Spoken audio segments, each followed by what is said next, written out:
ஆண்டாள் நாச்சியார் அருளிச் செய்த திருப்பாவை பாசுரம் 8. கீழ்வானம் வெள்ளென்று எருமை சிறுவீடு மெய்வான் பரந்தனகான் மிக்குள்ள பிள்ளைகளும் போவான் போகின்றரை போகாமல் காத்துன்னை கூவுவான் வந்து நின்றம் கோது கலமுடைய பாவாய் எழுந்திராய் பாடி பறை கொண்டு மாவாய் பிளந்தானை மல்லரை மாட்டிய தேவாதி தேவனை சென்று நாம் சேவித்தால் என்றாராய்ந்து அருளெலோர் எம்பாவாய்.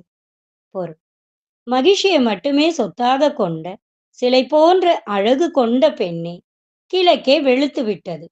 எருமைகள் மேய்ச்சலுக்காக பசும்புல் மைதானங்களில் பறந்து நிற்கின்றன. அநேகமாக எல்லா பெண்களும் நீராடுவதற்காக வந்து சேர்ந்து விட்டார்கள். அவர்கள் உடனே குளிக்கப் போக வேண்டும் என அவசரப்படுத்துகிறார்கள். அவர்களை உனக்காக தடுத்து நிறுத்திவிட்டு உன்னை கூவி கூவி அழைக்கின்றோம்.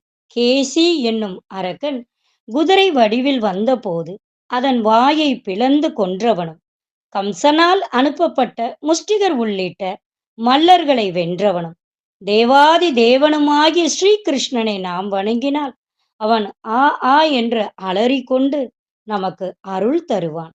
பெண்ணே, உடனே கிளம்புவாயாக. ஆண்டாள் திருவடிகளே சரணம்.